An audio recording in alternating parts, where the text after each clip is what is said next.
delitos contra la vida en los que ha habido un enfrentamiento en un piso, y a lo mejor llegas a un piso de 80 a 100 metros y hay restos de sangre por absolutamente todo el piso. Entonces son inspecciones oculares que te llevan horas. Cuando comunicamos una defunción, eso es el momento, yo te diría, crítico, porque es imposible no empatizar con la persona que tienes enfrente y le estás comunicando que un familiar suyo ha fallecido, y eso es un momento crítico. Cuando ocurre un crimen de gran relevancia, una desaparición de alto riesgo, un homicidio, los titulares aparecen rápido, un dato, una noticia. Si bien detrás de ese titular hay un equipo especializado, gran desconocido dentro de la policía, el grupo de homicidios. Hoy en Precluidos tenemos el gran placer de presentar al inspector jefe de uno de estos grupos, Ángel Ruiz. ¿Qué tal? ¿Cómo estás? Buenos Bienvenido. días. Gracias. ¿Qué te llevó a primero ser policía y luego a especializarte en esta rama operativa? Bueno, al final los que somos policías es una profesión totalmente vocacional, como hay otras profesiones, pero en nuestro caso pues sí te empieza a picar el gusanillo desde pequeño y pues nada, entras, y ya una vez que entras pues te vas especializando en lo que te gusta, en lo que te llama o en lo que tienes posibilidad. Y pues nada, por cosas de la vida acabé aquí en Baleares y como jefe del grupo de homicidios. Antes de entrar en homicidios, ¿hiciste un paso por policía judicial o por otras unidades? Yo estuve destinado en Madrid 4 años en cooperación internacional antes de ascender. Cuando ascendí a escala ejecutiva, inspector, caí aquí en Palma. Estuve 1 año y medio en Distrito Centro en policía judicial, y luego de ahí directamente al grupo de homicidios, en el que llevo 6 años actualmente. Y al final la experiencia en policía judicial se adquiere. Centro es verdad que es una escuela, y ahí se adquiere mucha experiencia en muy poco tiempo, y luego en el grupo de homicidios pues también digamos que es una vida bastante intensa. Ángel, has hablado de tu ascenso a inspector en la escala ejecutiva, pero claro, no es tan sencillo, porque ya la posición de Policía Nacional es una posición que requiere un sacrificio, que requiere horas de estudio. Luego, una vez dentro de la policía, ya no solo es que hayas aprobado la posición, ¿no?, que te mandan a la academia, estás un tiempo allí, entras como policía, por lo tanto tú has pasado policía, oficial, subinspector, inspector. ¿Cómo ha sido esa fase? Y sobre todo si desde el principio tú sabías que no te querías quedar únicamente en el trabajo operativo de base, sino que querías ir ascendiendo. ¿Cómo fueron esos años? Bueno, en principio una mínima corrección, y es que el trabajo operativo hasta inspector sigue siendo un trabajo operativo, ¿no? Todas las escalas que has mencionado, aunque tengas diferentes roles o funciones, siempre es vida operativa. Es verdad que una vez que ya empiezas a ascender un poquito más a partir de inspector jefe y comisario, son cargos que son bastante más de gestión, porque tienes mucha gente a tus órdenes y al final pues no puedes estar en todos los sitios. Si estás dirigiendo no puedes estar también ejecutando. Esto es así en cualquier organización. Yo en mi caso ascendí directamente desde policía a inspector. Se puede hacer por oposición libre. A la policía se puede entrar ya sea directamente por la escala básica como policía o directamente por escala ejecutiva como inspector. Si bien, aunque tú ya estés en la escala básica, no hace falta que vayas por promoción interna de policía oficial, subinspector, subinspector a inspector. Estando de policía puedes optar directamente a escala ejecutiva. Inspector es lo que hice yo estuve 4 años opositando hasta que ascendí, y pues en el momento que ascendí es cuando pude venirme para acá. Sí, es verdad, yo desde un primer momento tenía la idea de tirarle a inspector. No por nada, simplemente bueno, como tenía la posibilidad, tenía los estudios y me veía capaz, yo creía que podía hacerlo, pues fui a por ello. Sí que es verdad que como es una oposición muy compleja, pues mucha gente que aunque quiera acabar de inspector opta por entrar primero por escala básica, porque la oposición de escala ejecutiva ahora mismo nadie te garantiza que vayas a aprobar. Es una oposición muy dura, muy pocas plazas, se presenta mucha gente, con lo cual es muy complejo. Y si el que quiere ser policía pues suele optar a las dos, escala básica y escala ejecutiva. Primero entras y luego ya veremos. Yo tuve la suerte de poder ascender directamente de policía a inspector, si no pues habría tirado a oficial, subinspector, inspector y hasta donde lleguemos. Bueno, llegas al grupo de homicidios.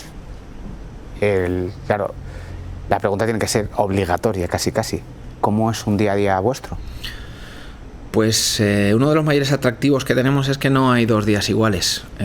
Es para combatir la gente que no pueda con trabajos o profesiones monótonas, les recomiendo encarecidamente, no solo en el grupo de homicidios, también en la policía, aunque hay determinados grupos como el nuestro, que sí que es verdad que no tenemos 2 días iguales, pero básicamente la organización por la mañana es ver qué nuevos hechos han sucedido el día anterior, hacemos un briefing para organizar el trabajo, cada compañero tiene asignado sus investigaciones, somos 2 inspectores en el grupo y 2 subinspectores, y entre todos vamos supervisando un poco las investigaciones que se van haciendo los diferentes temas. Yo suelo quedarme con las de mayor relevancia, no por nada, simplemente porque la responsabilidad la llevo con el cargo, entonces suelo supervisar las de mayor relevancia. Pero como te digo, repartimos los temas y luego pues si hay algún tema que de máxima urgencia que no, pues si tenemos un hecho concreto en el que tenemos que desplazarnos, pues siempre nos avisan, nos comisionan, y si no, pues podemos organizar las investigaciones, las diligencias que haya que practicar en función de muchos factores que vemos, si es oportuno, si no, el momento de que se encuentre el investigado, pues organizamos y lo ejecutamos.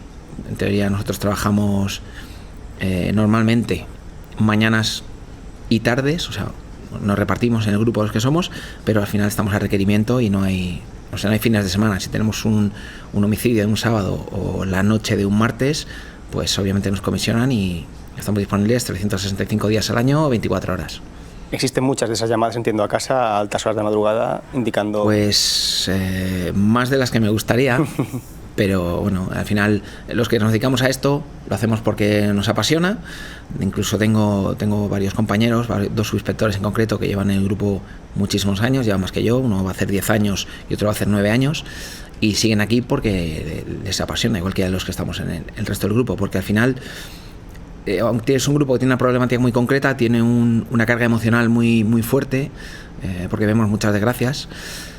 También tenemos una responsabilidad muy alta porque los temas suelen tener una proyección pública bastante importante, entonces sí hay cierta presión cuando sucede algo de esto, y al final nuestra remuneración a cualquier nivel es la misma que la de cualquier otra persona que ocupe. O sea, mi remuneración es la misma que el responsable de otros grupos que no tienen esa disponibilidad, o incluso de grupos de gestión que también son necesarios, obviamente, pero que requieren una disponibilidad mucho menor, son mucho más fácil conciliar con tu vida personal, etcétera.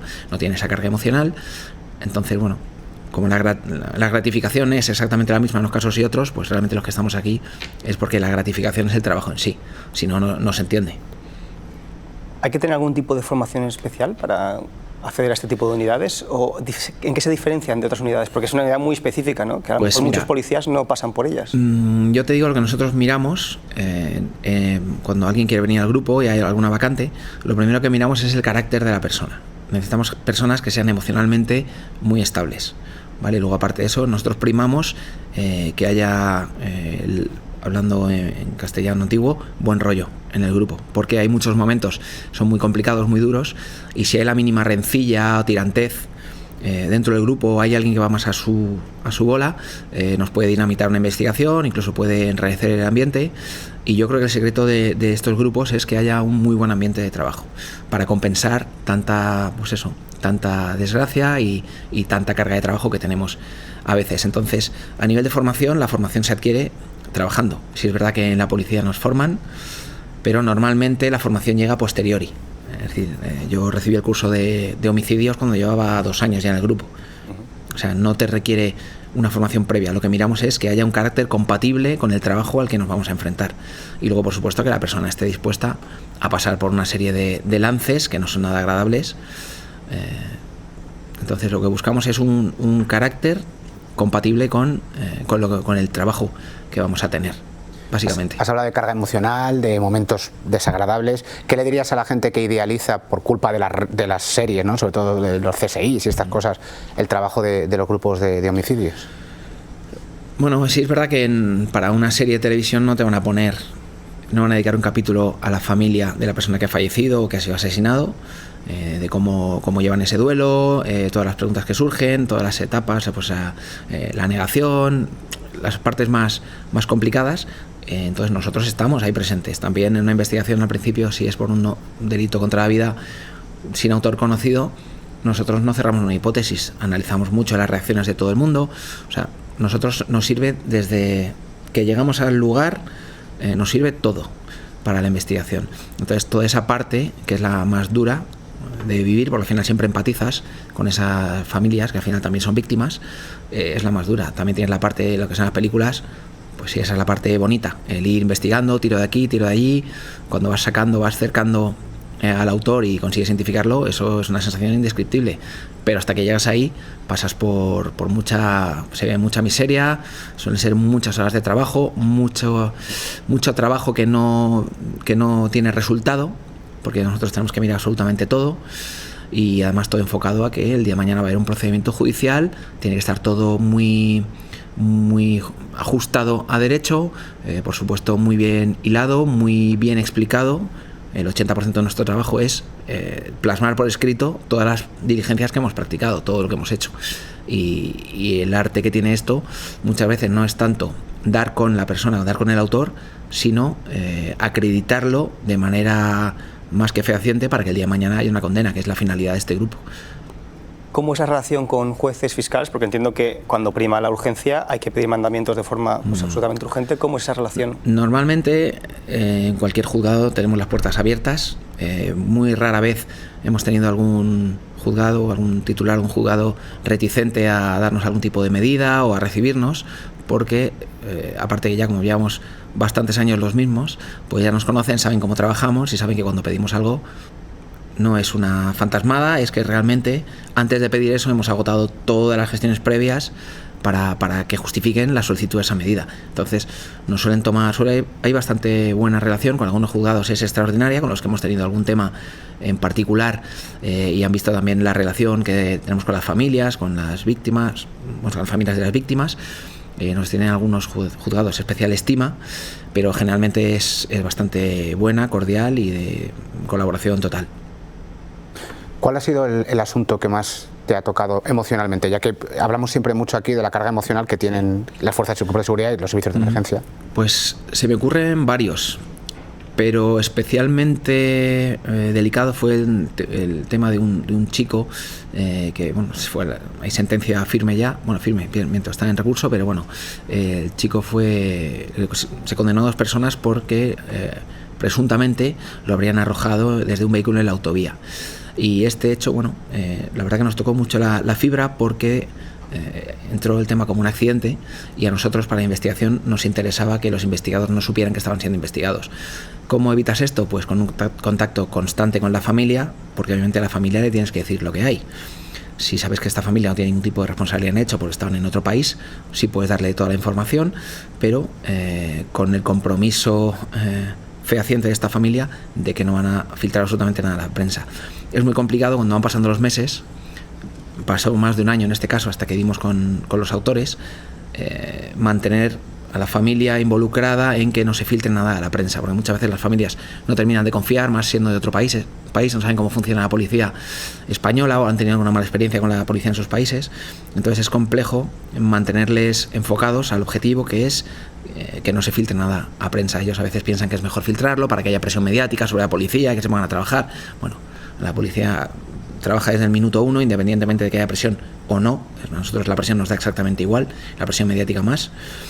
Entonces fue muy complejo el mantener a la familia centrada en ese objetivo y por eso tenemos una relación con ellos semanal, obviamente telemática, porque ellos no vinieron hasta el juicio, pero sí es complicado transmitir a una familia esa calma cuando ha fallecido un ser querido como es un hijo y ellos lo tienen enfocado como un accidente de una persona que iba andando por el arcén borracha y pues más que nada por el honor de su hijo fallecido, pues tener que mantener esa versión y no que se trataba de un delito contra la vida, fue bastante duro mantenerlos en esa línea. Al final se consiguió y llegó a un buen puerto a la investigación, en gran parte por el mérito de la familia que consiguió reprimir esa necesidad de limpiar el nombre de su hijo para llegar a un buen fin, y así fue.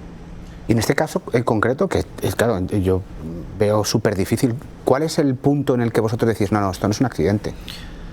Bueno, ese tema sí que entró como un accidente de tráfico, lo investigó en primer momento la Guardia Civil, pero luego, se hizo un análisis forense y se vio que las lesiones no eran compatibles con un atropello. En un atropello en autovía todo el mundo lo sabe que obviamente tiene que haber unas lesiones en el tren inferior porque es el primero que tiene contacto con el vehículo al impactar, y en este caso no había las lesiones que debería haber. Eso añadido a un testigo que insistió cuando vio la noticia en prensa que él había visto algo distinto, pues los compañeros de Guardia Civil, cuando percibieron que efectivamente no era un accidente de tráfico, pues dieron cuenta por demarcación territorial, es territorio Policía Nacional, y informaron, y se nos comisionó a nosotros y cogimos la investigación en cuanto tuvimos noticia de que había sucedido ese hecho y no era un accidente. Para que la gente lo entienda, ¿qué sucede desde el momento que te llaman a ti, ¿no? de jefatura, y te dicen, oye, hay esto? ¿Qué ocurre detrás de las cámaras, como se suele decir? Pues lo primero que hacemos es recopilar la información que hay disponible, que suele ser de las llamadas que hay a sala en relación al hecho. La sala nos da la información, nos equipamos, miramos nuestras bases de datos a ver si tenemos algo sobre alguna de las personas involucradas que pueda arrojarnos ya algún primer dato. Vamos al lugar y nada, en el lugar cuando llegamos suele estar todo acordonado, porque siempre llegan las unidades de seguridad ciudadana en primer lugar, porque son los que están en la calle, y nosotros cuando llegamos pues nos hacemos cargo de la intervención y de la investigación, y ya pues con policía científica hacemos ya la inspección ocular y empezamos a funcionar. Has hablado del tema de la prensa. ¿Qué opinas de esta exposición mediática en según qué temas? ¿Es mejor reserva o bien exposición pública? ¿Qué opinas de estas dos vías? Yo creo que la información es poder, entonces a nosotros nos ayuda la discreción. Cuando hay necesidad de publicar algo o de dar algún dato, se requiere colaboración ciudadana, ya existen los mecanismos para moverlo a estos niveles. Yo entiendo que al final el trabajo de la prensa es publicar los eventos que suceden de interés en una ciudad, y que por supuesto una muerte violenta es un evento de interés, pero a nosotros muchas veces son palos en la rueda, porque se filtran muchas veces informaciones que a nosotros no nos interesa que se filtren.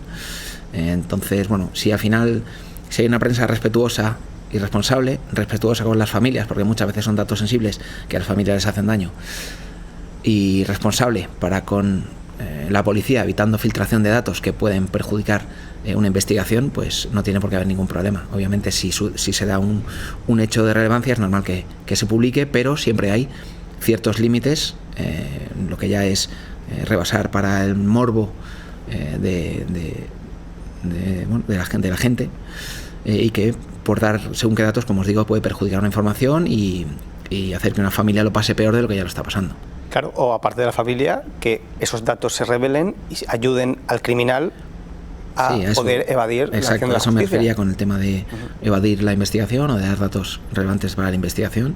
Pues sí, a nosotros la verdad que no es algo que nos ayude. ¿Y qué papel juega en un investigador, pues por ejemplo, la capacidad de observación, la intuición a la hora de llegar a una escena? ¿Es importante o eso se puede suplir con...? La experiencia es muy importante en la investigación de estos delitos, porque a priori, cuando se viene sin experiencia, se ven homicidios por todos lados. Luego la experiencia te va aportando una perspectiva distinta, cogiendo otra serie de detalles, porque ya los has vivido en otras 5, 10, 15 ocasiones. Entonces, pues mira, este tema recuerdo que lo sacamos por esto, este nos llamó la atención, esto, pues al final es muy importante tener gente experimentada en el grupo, porque sí es verdad que tiene un componente de intuición importante, pero es una intuición basada en la experiencia, 100%. Nosotros, como os he comentado en el grupo, tenemos una buena mezcla entre gente experimentada y gente nueva. Entonces ahí se conjugan muy bien los dos factores, pero la experiencia es vital en este tipo de investigaciones. Nos has hablado de un caso que empezó siendo un accidente, que acabó siendo un homicidio, pero nos gustaría, si puede ser, que nos contases un caso que parecía un homicidio y que finalmente dijisteis, no, mira, esto no lo es, queda descartado. Uno de esos casos que dices que hay muchos. Pues mira, yo te diría que el 90% de las investigaciones en las que a priori hay indicios de que haya una muerte violenta de etiología homicida, es decir, que haya un fallecimiento con una participación de un tercero, y que la participación ha dado como resultado ese fallecimiento, ¿no? Yo te diría que el 90%, después de practicar las gestiones, vemos que no es este el caso. Recuerdo uno muy concreto, no hace mucho además, creo que fue el año pasado, falleció una persona por ahí en un campo, aunque era zona de demarcación de Policía Nacional, y la persona que estaba con ella pues se asustó por una serie de motivos y en vez de llamar a emergencias lo que hizo fue desplazar el cuerpo de la mujer y esconderlo detrás de un cobertizo. Y dio la voz de alarma a una persona al día siguiente, porque este señor la llamó para comentarle el tema y ya dio la alarma a la policía. Entonces cuando llegamos nos encontramos que hay una persona fallecida que ha sido desplazada y no ha habido un aviso a los servicios de emergencias. Entonces lo primero que saltan son todas las alarmas. Además el hombre no era muy coherente con las explicaciones, se procedió a su detención, luego se practica una serie de gestiones. Obviamente la detención es una medida cautelarísima que se practica con indicios bastantes para inferir la participación de una persona en un delito, en un hecho constitutivo de delito, como era el caso, y hay una serie de diligencias que hay que practicar con esta persona, ¿no?, bajo custodia. Entonces se procedió a su detención. Cuando se practicaron estas diligencias no salió nada concluyente y aparte se realiza la autopsia y tampoco la causa del fallecimiento se puede acreditar que es una causa violenta, pues se pone esta persona en libertad y se continúa con las investigaciones. Finalmente resultó ser un golpe de calor, con lo cual si la causa de la muerte es un golpe de calor, ahí no hay mano homicida. Luego puede haber otro tipo de delitos, puede haber una profanación de cadáver, que se llama, que es realizar actos que atenten contra la vida, contra el respeto debido a la memoria de los muertos. Podría ser, pero ya no es un delito tan grave ni requiere de una privación de libertad del supuesto autor. Entonces nosotros, aunque investigamos todos los delitos que circundan el fallecimiento, en este caso de luego un delito contra la vida no había, en el momento que la causa de la muerte es un golpe de calor. Y como es un ejemplo muy claro de algo que parece, todo apunta a, además eran pareja y demás, pero luego finalmente vamos, creo que a las 36 horas ya este hombre quedó en libertad y al final pues obviamente no hubo delito contra la vida. Y en este caso entiendo que es muy relevante la colaboración con el médico forense, con especialistas de medicina legal. Fundamental. También hay buena relación. La verdad que con el Instituto de Medicina Legal aquí en Palma hay bastante buena relación, hay colaboración plena, hay una comunicación muy fluida, tanto con su directora como con los forenses. Y es vital. Nosotros siempre que tenemos algún hecho, independientemente que haya dudas o no de que sea de etiología homicida, nosotros tenemos que tener una relación directa con ellos. Incluso nos permiten asistir a las autopsias, porque nosotros obtenemos una información muy valiosa en relación al modus y a las circunstancias de la muerte. Entonces sí, es vital la relación con el Instituto de Medicina Legal y con los forenses. O sea, la autopsia es un poco tal igual de las películas, ¿no? Es bastante peor. ¿Cómo es la autopsia? Es bastante peor. Sí, es bastante peor. En las películas no se puede, no se muestra. No sé si habrá alguna película de culto en la que se vea, pero vamos, se llevaría toda la película, porque es un acto muy complejo, hay que ser muy metódico, hay una serie de factores que se miran más que otros, pero son horas y desde luego no es agradable ver cómo somos, cómo es nuestra materia. Sí es verdad que te hace plantearte muchas cosas, porque te das cuenta que realmente somos una carcasa, o sea, lo que se ve es la carcasa, y te hace plantearte muchas cosas de quiénes somos y de dónde venimos, pero bueno, no es muy agradable. A mí no es que me entusiasme. El estar, ahora has apuntado una cosa que nos parece súper interesante, el estar siempre, ¿no?, con muchas veces la parte de lo peor de la sociedad, con hechos traumáticos muy graves, ¿no? Luego, en tu día a día, eso, como tú dices, no te hace plantearte muchas cosas, pero también cómo te lo llevas, o sea... Sí, es verdad que hay momentos que son complicados. Hay días que llegas a casa y directamente no te duermes ni a tiros. Pero bueno, también es verdad que el cuerpo humano y la mente humana es muy, muy fuerte. Generamos mecanismos de defensa para gestionar este tipo de emociones y de pensamientos, que aunque sí hay días más complicados que otros, al final, bueno, la cohesión que tenemos en el grupo, nos apoyamos siempre unos a otros y siempre tiramos mucho del humor. El humor es una herramienta, obviamente, no en relación a las personas con las que interactuamos, máximo respeto, por supuesto, por los fallecidos, sus familias, eso no hace falta ni que lo diga, pero sí tenemos, como he dicho, muy buen ambiente en el grupo y siempre nos hacemos bromas unos a otros y le quitamos un poco peso a esas situaciones de una carga emocional tan importante que de otra forma no sean llevaderas. Independientemente de eso, cuando cualquier compañero necesita un descanso, unas vacaciones, o hemos tenido algún tema especialmente complicado, no hay ningún problema. Yo intento tratar mucho cuidar mucho la salud mental de los compañeros, porque ha habido casos de compañeros que han tenido que pillar incluso una baja psicológica con temas de ansiedad. Hace tiempo que no pasa, pero sí ha pasado hace años. Entonces, tanto en mi caso como los otros compañeros, cuando detectamos que alguien necesita un descanso, vamos, lo que primero para poder hacer bien nuestro trabajo tenemos que estar bien nosotros.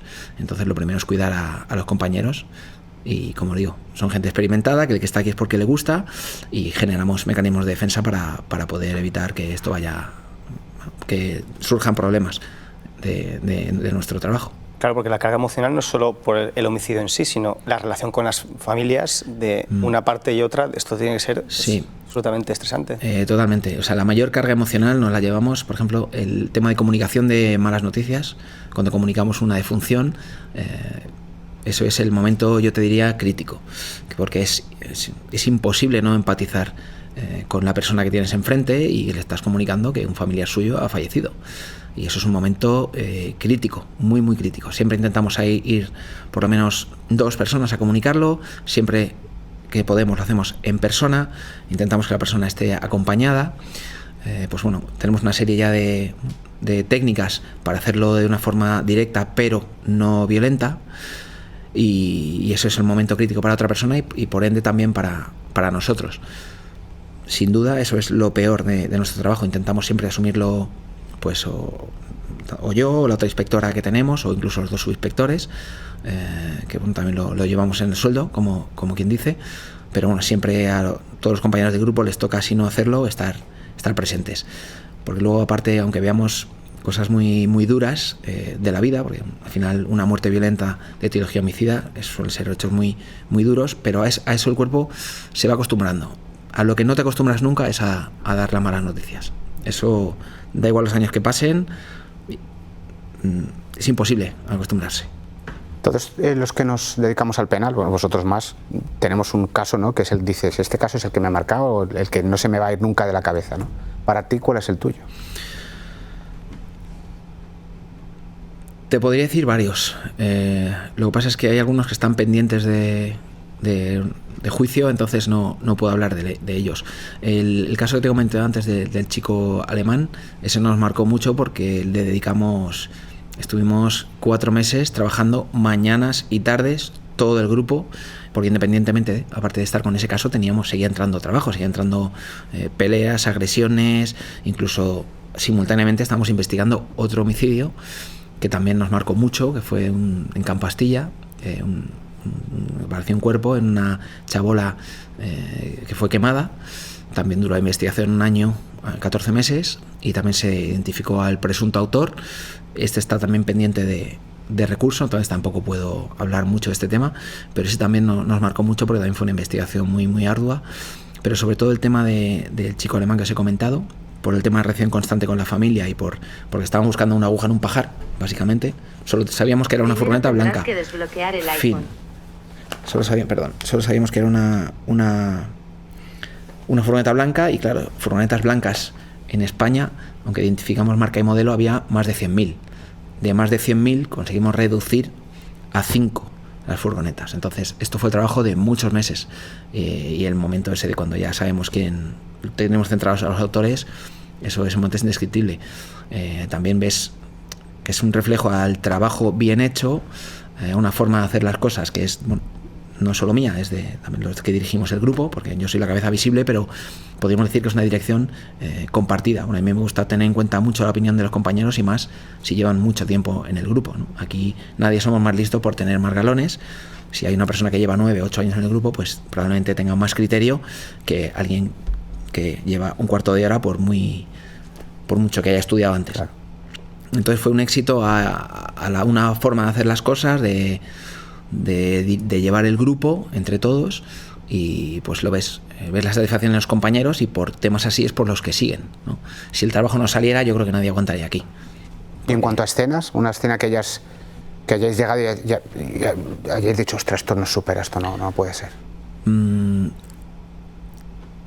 Hay un caso en concreto que también está pendiente de juicio. Fue un homicidio doble en Manacor, de un hombre que acabó con la vida presuntamente, siempre, porque no ha sido juzgado, no es cosa juzgada, de su madre y de su hermano, y ese escenario fue dantesco. Como te digo, no puedo dar más detalles, me tendréis que invitar de aquí a un par de años si queréis que hablemos de ello. Sí.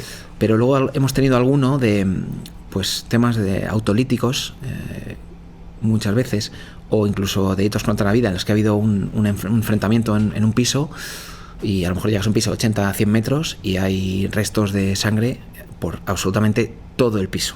Entonces son inspecciones oculares que te llevan horas, tienes que reconstruir lo que ha pasado ahí, cómo ha pasado. Entonces ahí con los compañeros de policía científica estamos horas. Eso son, llegas ahí y dices tú, madre mía, ¿por dónde empiezo? Y luego también escenarios en los que hay una persona fallecida que lleva mucho tiempo fallecida y pues hombre, eso complica bastante. Pero es que no me cuesta quedarme con alguno porque, como te digo, no te voy a decir de manera semanal, pero cada 2-3 meses vamos a algunos sitios que son escenas, vamos, que es que no las ven ni en las películas. Has hablado de la comunicación de malas noticias a las familias y de las buenas, entre comillas, cuando se le puede comunicar, oye, tenemos a la persona responsable, ¿esto cómo se hace? ¿En qué momento se hace? Normalmente nosotros, cuando estamos investigando una muerte de etiología violenta y damos con el autor, una vez que esta comunicación no va a interferir en la investigación, es decir, ya hemos terminado las diligencias que pudieran sufrir algún tipo de influencia por ningún tipo de filtración, es cuando hablamos con la familia, les damos la buena noticia, mira, que este tema se está investigando, hemos detenido a una persona como responsable, les damos la información que podemos, obviamente son investigaciones, la mayoría que están bajo secreto de sumario, entonces le decimos lo justo y necesario, pero nosotros entendemos que hay que informar a las familias, ¿no? Porque al final no solo es la víctima, es la persona asesinada, también está su familia, ¿no? Entonces hay que tratar de dar consuelo a las familias, de darles información para que ellos puedan reconstruir en su cabeza, reconstruir sus sentimientos y puedan seguir adelante, que yo creo que también eso forma parte de nuestro trabajo. ¿Y en procesos, en momentos posteriores, os siguen contactando? Porque yo entiendo que quizás si cogen a un penalista como Eduardo para una acusación, pues ya se encargarían con el abogado. Pero si no cogen abogado, gente extranjera que no sabe muy bien cómo funciona el proceso, ¿os siguen contactando? Oye, ¿qué ha pasado? ¿Cómo va? No, nosotros ponemos toda la información a disposición judicial. Entonces, si quieren entrar en los detalles de la investigación, normalmente se personan con un letrado como parte, o sea, una acusación particular, y entonces tienen acceso a absolutamente todo. Nosotros no tenemos ningún problema en aclarar si hay algún tipo de duda de los familiares, en aclarar algún aspecto.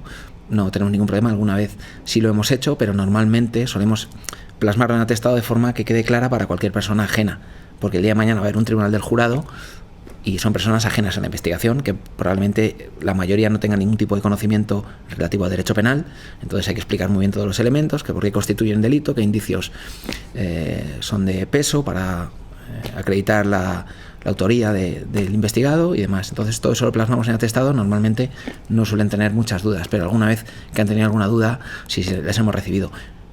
Es más común recibirlos porque nos quieren agradecer en persona el trabajo que para solucionar dudas. ¿Cómo es declarar ante un jurado?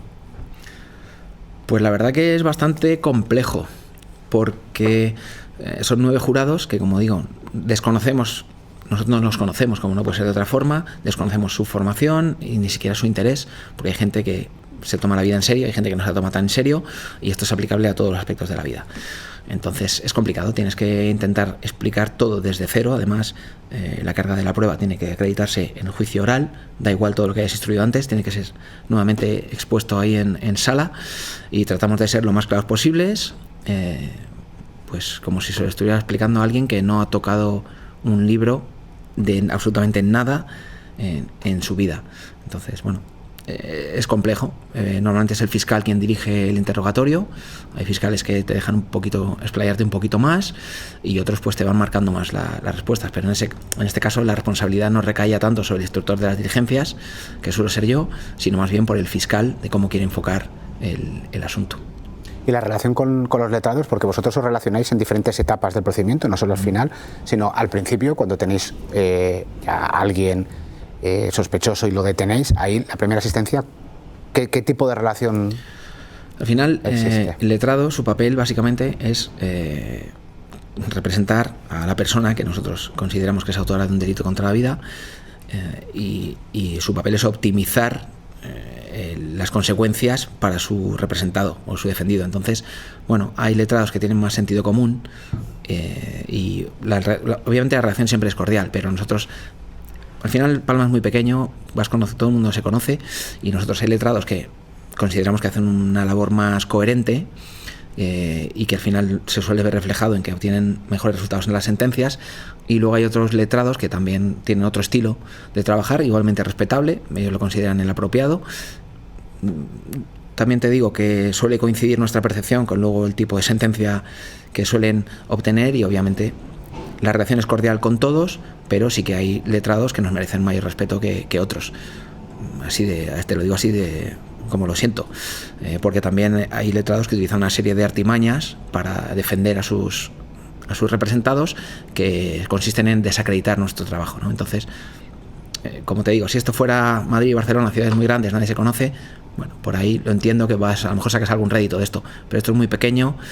Yo llevo 6 años, tengo gente del grupo que lleva casi 10, y hemos trabajado con todos los juzgados, nos conoce todo el mundo, y entonces hay cosas que nos pueden llegar a molestar, ¿no? Dentro de que entendemos que es su estrategia de defensa, respetable, creen que es la mejor, perfecto, pero determinadas cosas que se difunden en prensa, filtraciones interesadas, cosas que enturbian el proceso y buscan desacreditar el trabajo de nuestro grupo, pues no nos hacen gracia. Entonces, determinados letrados, como os digo, sus métodos, no ya el letrado, pero sus métodos nos merecen menos respeto que otros que consideramos más coherentes.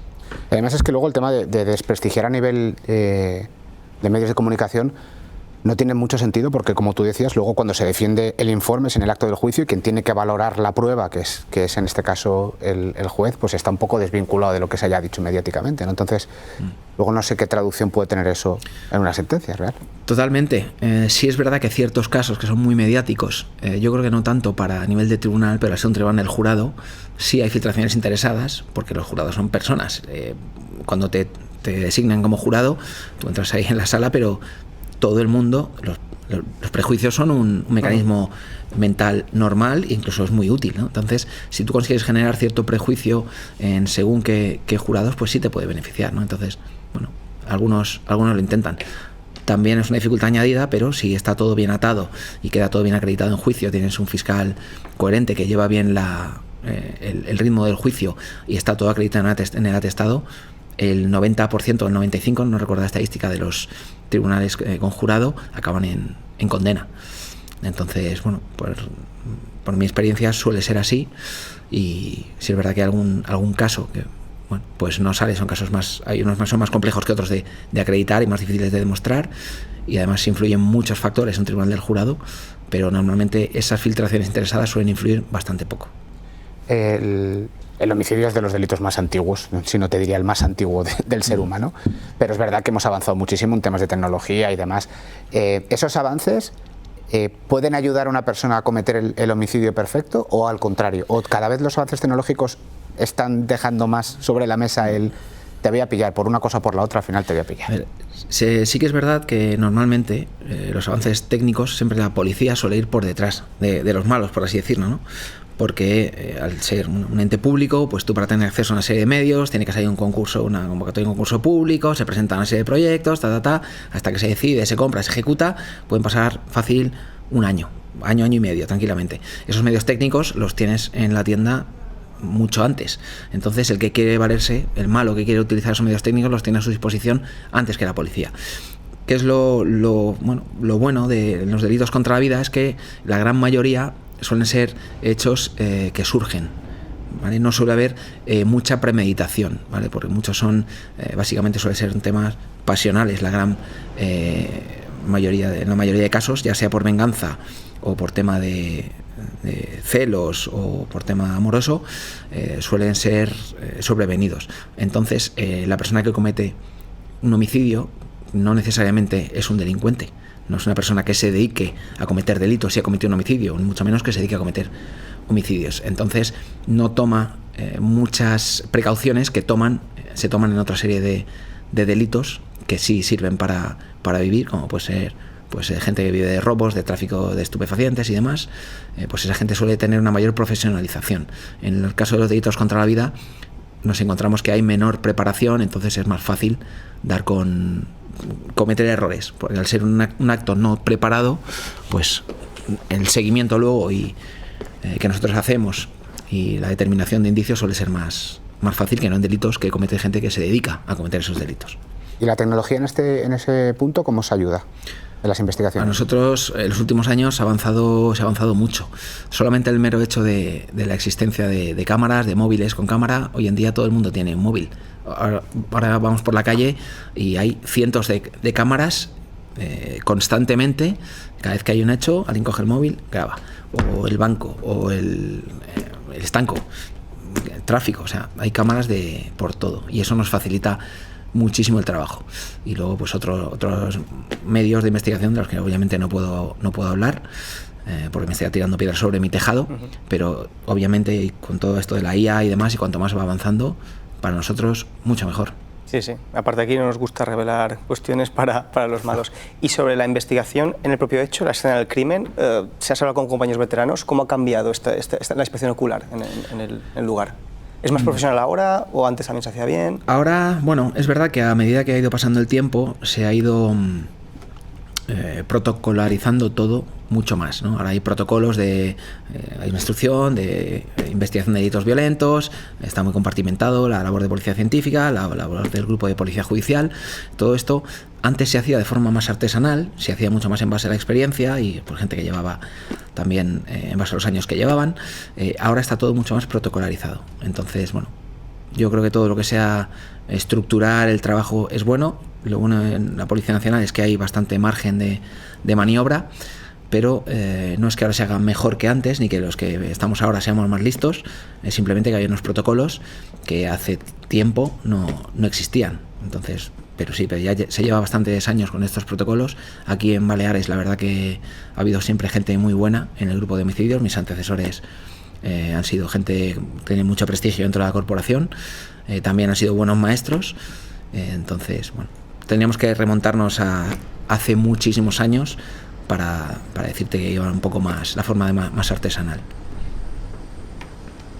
Te lo decía porque alguna vez, a modo anecdótico, hemos visto fotos de prensa años 70, quizás 80, escena del crimen, un inspector de policía fumando en la escena, ¿no? Esto hoy en día entiendo que es imposible, impensable, ¿no? Impensable. Vamos, yo llego a una escena y ves a un compañero fumando y lo fundo. Claro. Fundo los plomos. Sí, es impensable. Sí.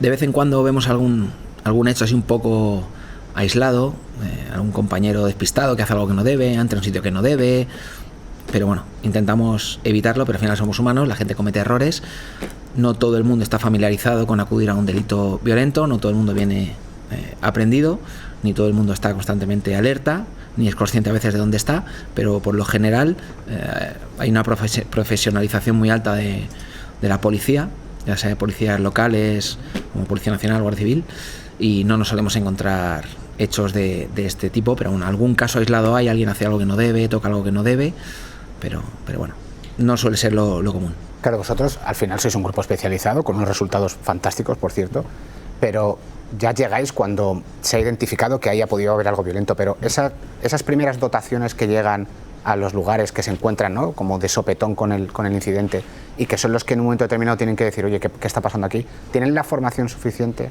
como para a veces decir, o hay cosas que se pueden escapar en esos primeros momentos que son importantes? Bueno, el tema es que tienen la formación suficiente para realizar su función. El problema es cuando alguien quiere excederse de su función y ahí se pueden cometer errores.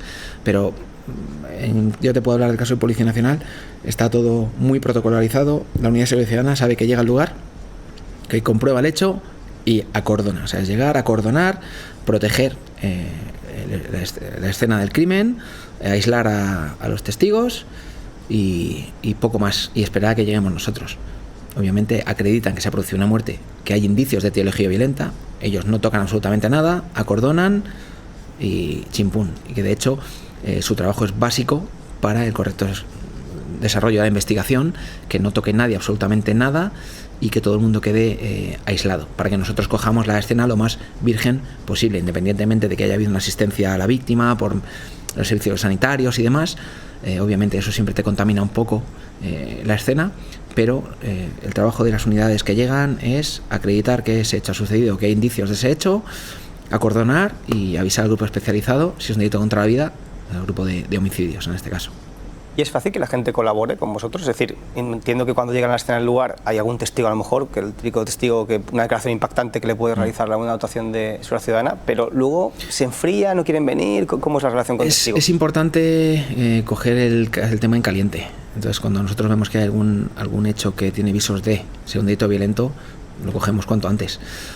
Normalmente la gente, aparte que tiene una obligación legal de colaborar con la Administración de Justicia y con las fuerzas y cuerpos de seguridad, normalmente la gente suele colaborar, son hechos graves, y la gente suele colaborar y suele querer colaborar. Al final igual empatizas y dices, esto que le ha pasado a este buen hombre, cualquier día me pasa a mí, vamos a colaborar. Eso suele ser la norma general. Siempre hay alguien que no quiere, que cree que le va a suponer algún tipo de problema, y no quiere colaborar, pero bueno, si lo identificamos, al final acaban colaborando porque, como te digo, tienen una obligación legal.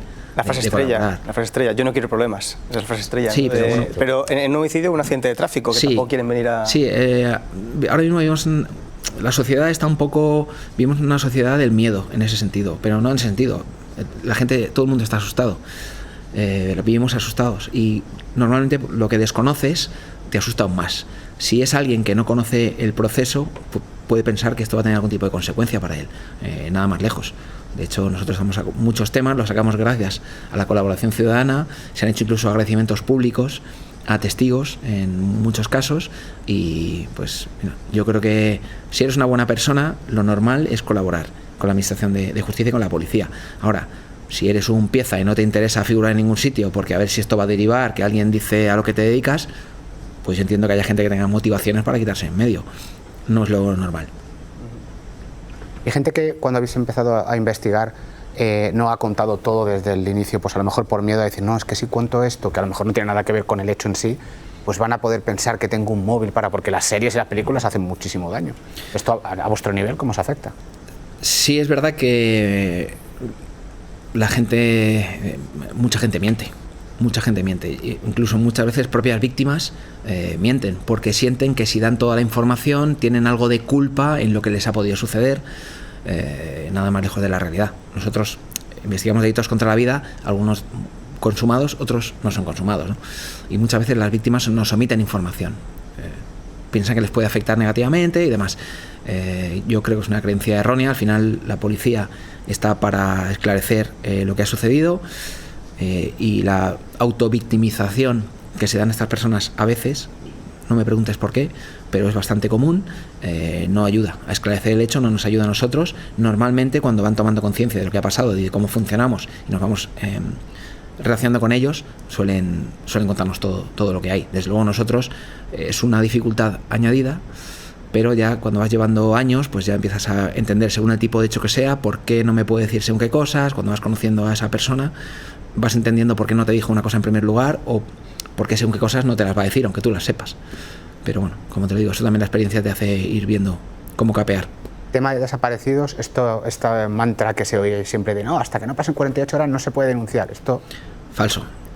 Cuando una persona desaparece, entiendo que tiene ciertos visos de desaparición inquietante, porque lo primero que tiene que hacer una persona cuando no localiza a un familiar o un amigo es hacer unas primeras gestiones para su localización. ¿Vale? Si esas primeras gestiones son infructuosas o es un hecho que se sale de lo habitual, tiene que dar cuenta a la policía, obviamente, a policía o guardia civil, en cualquier dependencia puede poner una denuncia, nosotros nos avisan automáticamente y nos ponemos a funcionar. Nosotros tenemos una serie de medios para localizar a personas que obviamente un particular no tiene.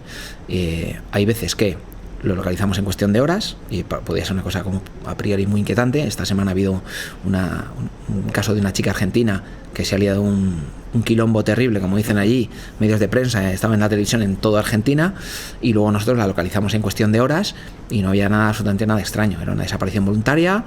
Sí es verdad que había algún elemento un poco extraño y la familia estaba muy alarmada, pero era un caso totalmente voluntario, no hay ningún ilícito penal detrás y las personas tienen total libertad para deambular y hacer con su vida lo que quieran. Hay otras veces que a priori no parece algo tan extraño y luego sí deriva en una desaparición forzosa o incluso algún tipo de ilícito penal, algún delito contra la vida o algún trágico accidente. Sí, pero la norma general, sobre todo en cuerpos no especializados, ¿no?, es el decir, bueno, no se preocupe, habrá salido con los amigos, ¿no?, o ya volverá, o espérese. Bueno, eso cada vez pasa menos porque es verdad que se está dando mucha publicidad y se está explicando muy bien cómo funciona el tema de las desapariciones, pero sí es verdad que antiguamente, como no era algo que a priori pudiera suponer un hecho delictivo, pues según con quién des, esto es como todo. Hay gente con más ganas de trabajar y gente con menos. Hay gente que tiene mayor experiencia en el tema y gente que, hace unos años, también el tema de violencia de género, iba una señora a denunciar y le decían: señora, eso arregla usted en su casa con su marido, ¿no? ¿Por qué? Porque hay un desconocimiento total. En el caso de las desapariciones, pues cada vez hay más conocimiento de los procedimientos que se siguen, de cómo funcionan, y desde luego a nosotros nos ayuda mucho tener la denuncia cuanto antes. Obviamente, cuanto más tiempo pasa, más complicado es poder trazar a una persona. ¿Habéis tenido casos de violencia de género, de muerte? Sí, por supuesto. ¿Son más duros o menos duros? ¿Cómo son? Bueno, son más, a priori sí que podría decirte que son más injustos, porque siempre que tenemos algún homicidio, es una riña mutuamente aceptada, pues si dos personas se quieren matar de manera recíproca, pues bueno, no tiene ese componente de desproporción de medios que muchas veces tienen los feminicidios, que es la denominación correcta hoy en día. Pero sí, en caso que cuando hay un homicidio y la víctima es una mujer, obviamente suele haber una desproporción importante de medios que lo hace, el valor del injusto es mayor, pero a nivel de carga emocional, pues al final depende mucho de las circunstancias familiares de la víctima, no es tanto que sea hombre y mujer, en ese caso no hay distinción. ¿A qué te refieres con el que hay más desproporción? Normalmente los hombres físicamente suelen ser más fuertes que la gran mayoría, no digo obviamente que todas las mujeres, hay mujeres que están infinitamente más fuertes que cualquier hombre, pero normalmente cuando un hombre atenta contra la vida de una mujer es porque puede, y es porque se vale de medios o por sí es físicamente superior a la mujer y por eso decide atentar contra su vida. De otra forma no lo intentaría, porque es la otra persona quien saldría victoriosa en la contienda, por así decirlo, ¿no? Entonces, normalmente cuando tenemos no solo de hombre hacia mujer, también cuando tenemos de hombre hacia hombre, normalmente también hay una desproporción de medios. Los medios atacantes suelen ser mayores que los medios defensivos y por eso gana el atacante y fallece la víctima. Pero como me habéis preguntado por en caso de hombre a mujer, por eso le he comentado que hay un mayor desvalor por la desproporción de medios ofensivos para con los medios defensivos. Pero bueno, es verdad que suele ser así en la generalidad de casos, siempre que no es un ataque a traición o alguna cosa así. Que también los hay, ¿no? Que también los hay. En el ámbito de la violencia. Bueno, de hecho el Supremo tuvo que sacar una doctrina para lo del tema de la alevosía convivencial, ¿no? Sí, porque el victimario aprovecha la convivencia para en un momento determinado acabar con la vida de la víctima. Exacto, porque es imposible que la víctima piense que una persona de su círculo íntimo vaya a atacarla. Exacto. Sí. Y referente otra vez al tema de violencia sobre la mujer, si hay denuncias previas, la unidad, en este caso especializada, siente como un poco esa responsabilidad de haber dicho, si esto... ¿Es posible prevenirlo todo o es imposible? A ver, yo creo que es imposible prever según qué casos. Aquí particularmente la UFAM, Policía Nacional, la verdad que trabaja muy bien. Los casos que tienen un mínimo de inquietud se les da un seguimiento extraordinario en colaboración con Seguridad Ciudadana. Cuando sale un riesgo extremo, esa mujer es vigilada 24 horas al día, en tanto que se procede a la detención del riesgo, ¿no? Que es el autor de las amenazas o agresión previa.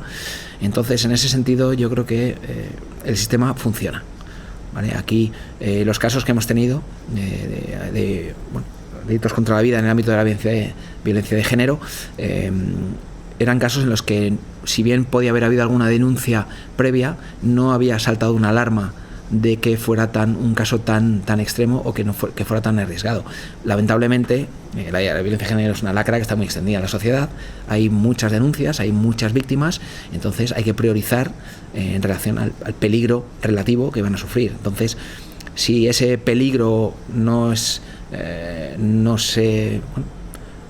expresado, no es percibido por el sistema en base a una serie de indicadores, pues obviamente hay otras mujeres que tienen una prioridad en cuanto a su protección. Los casos que hemos tenido, en algunos casos había denuncias previas, pero eran casos de riesgo bajo o incluso riesgo no apreciado. Sí, aparte esto de la violencia que has dicho, hemos hablado con muchos expertos, fiscal, psicólogos, dice que entre los menores está aumentando, entre los menores, ya no entre nuestras generaciones, sino que entre menores hoy en día está aumentando. Nosotros con menores hemos tenido algún caso de algún menor autor de un delito contra la vida, pero son, te diría, casos residuales. Sí es verdad que hay casos de violencia entre menores, los hay, pero no llegan a este nivel de violencia que suponga la muerte de una tercera persona. O sea, son casos bastante residuales. Te diría que en los últimos años habremos tenido 1 o 2, no más. Pregunta filosófica casi de libro obligada. ¿El trabajar con la muerte te hace plantearte de manera distinta la vida cuando llegas a casa? Sin duda. ¿Cómo es tu día después de la policía? Sin duda. Yo muchas veces lo comparo con... Bueno, hay gente que tiene una experiencia cercana a la muerte, un accidente de tráfico, una enfermedad complicada, y ellos siempre dicen que es como si hubieran vuelto a nacer. Entonces, como que el resto de problemas tienen menos importancia, ¿no? Ya las cosas, nada es importante. Nosotros, por suerte o por desgracia, vemos este tipo de situaciones, aunque lo vemos en terceros, no subimos en nuestra persona ni en la persona de un familiar, pues nuestro trabajo lo vivimos semanalmente. Esto sí que te hace darle otro valor a la vida, y bueno, cuando ves que no tienes problemas o no tienes problemas serios, pues bueno, yo de hecho para mí prácticamente nada es un problema, pero lo digo como siento, o sea, desde que estoy en este grupo me ha cambiado bastante la perspectiva de la vida, y intento disfrutar al tope de todo, y como te digo, o sea, soy una persona que no vivo preocupado, porque veo que hay cosas mucho más preocupantes, veo lo que son los problemas de verdad, que te afecte de manera directa. Entonces, mientras no me afecte algo así, que eso sí es un problema real, sí que te hace cambiar la perspectiva de cómo enfocas tu día a día. Sí, porque luego has salido un poco fuera y has dicho, hombre, hay problemas y problemas, ¿no? No, desde luego. Cuando te toca algo así de cerca, ves como todo lo demás deja de importar. Entonces, mientras no nos toque a uno algo así de cerca, el resto de problemas es que no sé, yo por lo menos he llegado a la conclusión que nada es tan importante como para estar preocupado realmente. Hay que ocuparse, no preocuparse. Nos ha encantado hablar contigo, te vamos a volver a invitar cuando podamos, como siempre se nos ha hecho. El placer ha sido mío, os agradezco a vosotros la invitación y nada, cuando queráis. Muchas gracias, Ángel. Nosotros nos despedimos, pero les queríamos recordar que pueden ver este programa en FIPWI a la carta y